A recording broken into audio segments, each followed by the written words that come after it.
An acceptable use policy. It is an official document that allows students to get an overview of what is expected when they use computer devices. These policies address issues regarding the use of the internet in the K through 12 educational community. It is important to have one in place because distractions take place in any classroom, especially when technology is involved. These agreements give a clear understanding to students to let them know what is allowed and what's not allowed using the school network. An effective AUP would address the problems and prospects that the presence of technology creates in schools. Okay. I critiqued Hydesville Middle School AUP. This policy requires students to sign the agreement. It is clearly communicated the expectations. It is also clearly communicated that the internet will be monitored. If students abuse the policy, they will be disciplined, and also up to leading to legal actions and disciplinary actions if they violate any of the policy terms. It lets them know that they also will be restricted from using devices in the future. The policy also outlines what's not permitted, and they must adhere to the student code of conduct. Okay, this policy is found on the school's website. Communication. I believe that all AUPs should be communicating in writing to parents, teachers, and students.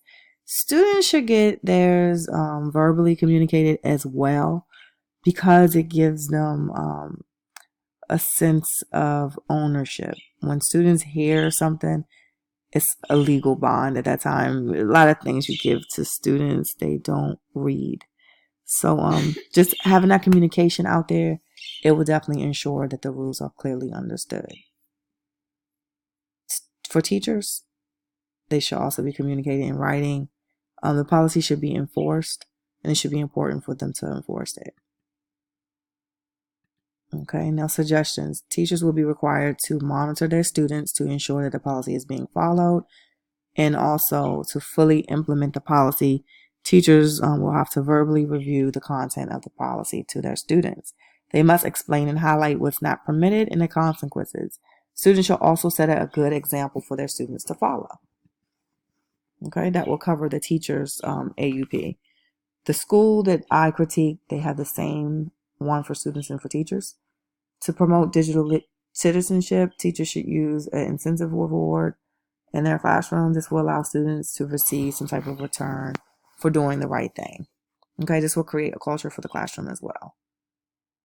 In terms of my research, I did got some valuable sources out there. These are some quotes that stood out the most. AUPs are needed to prepare schools to adequately address the issues involved with students' use of new technologies. I did put in the Children's Internet Protection Act, which is a law that requires schools to filter and block out child pornography and materials that are harmful to minors. It also requires districts to have a place and policy in the internet security. Okay. Also, it requires them to have a safe internet environment for computers used by minors. In 2008, this Title II of the Broadband Data Improvement Act was established, and it became a public law protecting children in the 21st century. It requires schools as a part of their internet safety policy to educate to minors about appropriate online behaviors. This includes how to interact with others on social networking websites and chat rooms, as well as cyberbullying awareness and response. The sources are here where I received those quotes, and my reflection is also attached for this project. Thank you so much.